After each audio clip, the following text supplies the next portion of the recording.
এবার বিজেপি বিধায়কের স্ত্রীর নামে এসআইআর নোটিশ। স্ত্রীকে নিয়ে বিডিও অফিসে শুনানিতে হাজির খানাকুলের বিধায়ক সুশান্ত ঘোষ। আমরা এই নিয়ে আরো ডিটেলসে জানবো। তন্ময় রয়েছেন আমাদের সঙ্গে। তন্ময়, শুনানিতে তিনি হাজিরা দিয়েছেন কারণ তার স্ত্রীর নামে নোটিশ এসছে। তারপর তিনি কি বললেন? দেখো, বিধায়ক শুনানির নোটিশ পাওয়ার পরই তার স্ত্রীকে নিয়ে খানাকুল অফিসে হাজির হয়েছেন এবং তিনি নিজের হাতে তার ফর্মটাও ফিল আপ করে দিলেন। তার সঙ্গে সঙ্গে বিজেপি বিধায়কের দাবি যে এটা পক্ষপাতিত্ব নয়, বিজেপির দিকে কোনো আঙুল তোলা যাবে না, কারণ নির্বাচন কমিশন যাকে খুশি নোটিশ পাঠাবে তিনিও নোটিশ পেয়েছেন, অর্থাৎ তার স্ত্রী নোটিশ পেয়েছে, তাই তিনি এসেছেন তার স্ত্রীকে নিয়ে। আর বিধায়কের স্ত্রী তিনি বললেন যে ফর্ম ফিল আপ করেছেন এবং তিনি নোটিশ পাওয়ার পরেই ফর্ম ফিল আপ করেছেন। অন্যদিকে এই নিয়ে তৃণমূল বলছে যে একটা রাজনৈতিক কৌশল করছে বিজেপি, যার জন্য হচ্ছে ড্যামেজ কন্ট্রোল করছে বিজেপি, তাই হচ্ছে একটি বিধায়কের স্ত্রীকে নোটিশ দেওয়া হয়েছে। এটা নির্বাচন কমিশন এবং বিজেপির একটা ব্যাপার, এখানে তৃণমূল অন্য কিছু বলবে না। যদিও বিধায়কের স্ত্রী নোটিশ পাওয়ার পরই কিন্তু প্রশ্ন উঠে গিয়েছে, তাহলে কি আদৌ নিরপেক্ষ আছে না নিরপেক্ষ নেই, যেটা তৃণমূল কংগ্রেস ধন্যবাদ তন্ময়। আজ আমি খানাকুল ব্লকে এসেছি। আমার আজকে ইয়ারিংয়ে ডাক ছিল, কিছু আমার কাগজপত্র ভুল ছিল, সেগুলো আজকে আমি সাবমিট করেছি। বর্তমান সময়ে তৃণমূল কংগ্রেস এটাকে নিয়ে নোংরা রাজনীতি করছে। আমরা বলবো এটাকে নিয়ে নোংরা রাজনীতি করবেন না। আমাদেরও যেরকম হেয়ারিংয়ে নাম আসছে, ঠিক একই রকমভাবে অন্যান্য বিভিন্ন ক্ষেত্রে যাদের নামের গোলযোগ বা ডিস্টার্ব রয়েছে তাদের ক্ষেত্রে কিন্তু হেয়ারিংয়ে ডাক আসছে। বিজেপি নির্বাচন কমিশনারকে দিয়ে যখন শয়ে শয়ে এক একটা বুথে 900 ভোটার হলে 800 জনকে ডাকাচ্ছে, 800 ভোটারকে ডাকাচ্ছে, সেই ড্যামেজকে কন্ট্রোল করার জন্য নির্বাচন কমিশন এবং বিজেপির একটা রাজনৈতিক কৌশল। তাই আজকে বিজেপির বিধায়কের স্ত্রীর নাম দেখা গেছে। দেখুন, এটা হচ্ছে ড্যামেজ কন্ট্রোল।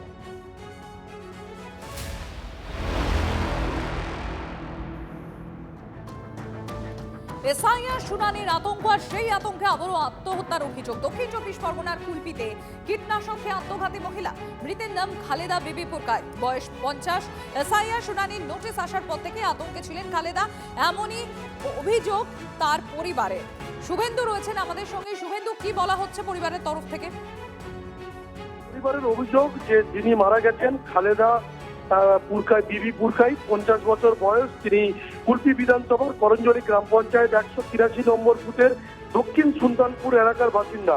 তার 4 ছেলে এবং 2 বৌমার নামে হিয়ারিং এর নোটিশ এসেছিল এবং যথারীতি এই মহিলা তিনি তার ছেলেদের নিয়ে এবং তার বৌমাকে নিয়ে হিয়ারিং সেন্টারে গেছিলেন এবং সেখানে যথারীতি তার কিছু কাগজপত্র, তার নথিপত্র জমা দিয়েছিলেন এবং যেগুলো চাওয়া হয়েছিল তার মধ্যে কিছু দিতে পারেনি।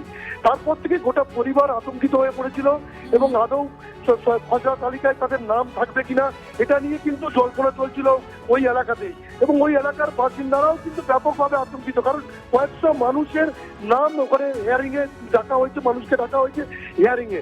এবং গতকাল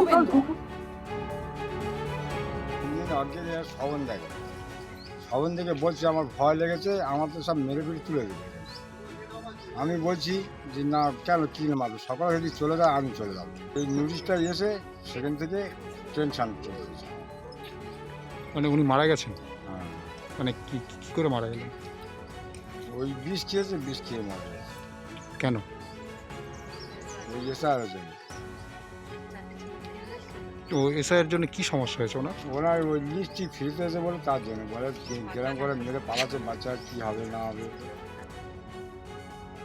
এসআইআর নোটিশ ফিরে আসার পর থেকে 4টে ছেলেরা দুটো বৌমা ফিরে আসার পর থেকে উনি চিন্তা করতে যে কি হবে, আমাদের নিয়ে চলে যাবে, কি করব, কি হবে, এরকম চিন্তা করতে করতে খাওয়া দাওয়া বন্ধ করে দেয়, খেত না ভালো করে ঠিক মতো। কালকের হঠাৎ আমরা বাড়িতে কেউ না থাকায় উনি একা সেই চিন্তা করতে করতে বিষ খেয়ে নিজে দিয়ে দিয়েছে। একাধিকবার যখন হিয়ারিং করে মানুষের মনে স্বাভাবিক কারণে একটা হতাশা যে আমাকে বারবার ডাকা হচ্ছে কেন। মানুষ তো অত বেশি জানে না যে কি কারণে আমাদের ডাকছে, কি বিষয়ে ডাকছে। এখন যদি বলা হয় যে আমার মা সেই 90 দশকে কোনো আইন ছিল না, আর আমার মার বিয়ে হয়েছে আজ থেকে 80-90 বছর বয়স, আর এখন যদি আমার মাকে জিজ্ঞেস করা হয় যে তুমি 14 বছর বয়সে কেন বিয়ে করেছিলে, এটা কি কোনো আইন? এটা কোনো আর কথা হলো? এগুলোর জন্য তো মানুষ বেশি আতঙ্ক।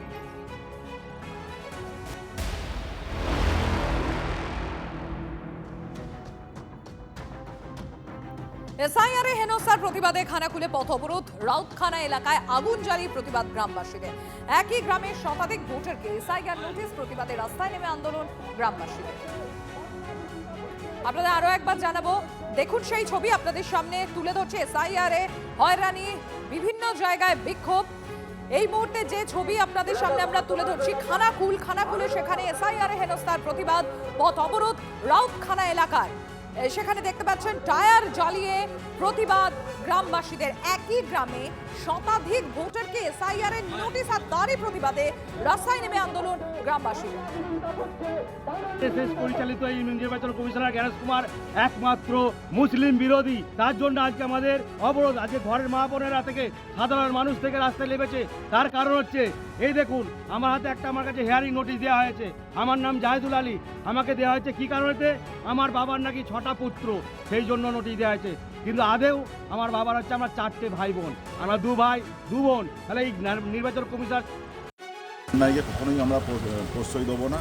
আর এটা সম্পূর্ণ নির্বাচন কমিশনের ব্যাপার। প্রশাসন আছে, ভিডিও আছে, ওনারা সেখানে গিয়ে এখানে রাস্তা অবরোধ করে বা পাবলিককে হ্যারাসমেন্ট না করে, আমারও যেটা মনে হয় যে ওনারা প্রশাসনিক পদক্ষেপ নিলেই ভালো, জিনিসটা ভালো হবে। বা ভিডিও আছে, এসডিপিও আছে, যিনি করেছে সেটা প্রকাশ্যে আসুক, প্রশাসন আছে তার সঠিক ব্যবস্থা নেবে, সঠিক শাস্তি দেবে। তার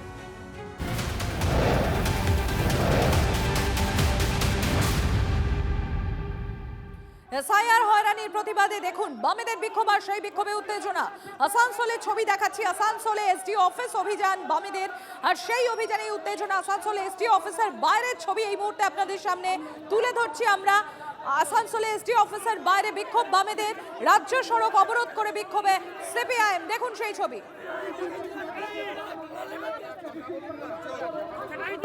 এটাকে আমরা মোকাবেলা করার জন্য রাস্তায় নেমেছি। দুটো রাজনৈতিক দল বাইনারি করছে, তারা হিন্দু মুসলমান করছে, তারা ভাষার ভিত্তিতে ভাগ করছে। আমরা বলছি যারা অসাধারণ, যাদের ভোটার লিস্টে নাম থাকার কথা, তাদের ভোটার লিস্টে নাম রাখতে হবে। প্রশাসন এমনভাবে সাজিয়েছে যাতে নৈরাজ্য তৈরি হয়।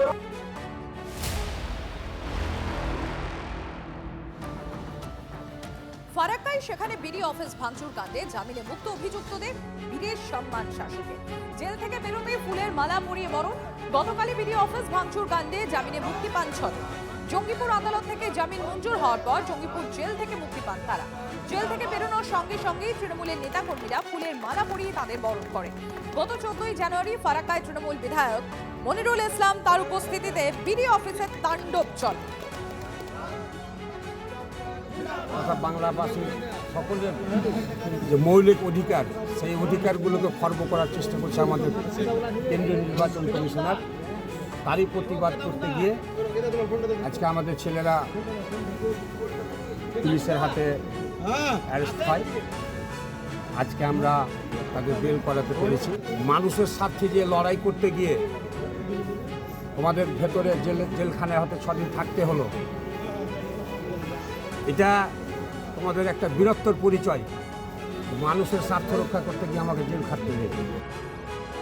ওর নামকা ওয়াস্তে ওই 6 জনকে ধরেছিল, যাদের হয়তো খুঁজলে দেখা যাবে যে তাদের কতটা দোষ ছিল। কিন্তু আসল অপরাধী যে ওখানকার এমএলএ, তার নামে একটা এফআইআর করে দিয়ে উল্টে সে ধমকি দিয়েছিল। আপনারাই দেখিয়েছেন যে এরপর যদি কাউকে গ্রেফতার হয়, মালদা জুড়ে আগুন জ্বলবে। কতটা নির্লজ্জ একটা সরকার হলে এই ধরনের ঘটনা ঘটতে পারে। বাংলা অশান্ত হচ্ছে কেন? তার কারণ এই নির্বাচন কমিশনের এসআইআর প্রক্রিয়া, যেটা বিজেপির নির্দেশে হচ্ছে, বিজেপির সাহায্য করার জন্য হচ্ছে, লজিক্যাল ডিসক্রিপেন্সি। আর তার জন্য এই বিজেপি নেতারাও ইললজিক্যাল হয়ে গেছে যে মানুষের ওপর চাপিয়ে মানুষকে হেনস্থা করে তবে নাকি তারা নির্বাচন জিতবে। মানুষ তার প্রতিরোধ করছে, প্রতিবাদ করছে। এইভাবে মানুষের অধিকার কাড়া যায় না, ভোটার লিস্ট থেকে নাম বাদ দেওয়া যায় না। এই সমস্ত ঘটনার যদি কারোর বিরুদ্ধে এফআইআর করতে হয় তাহলে করতে হবে করা উচিত গণেশ কুমারের বিরুদ্ধে।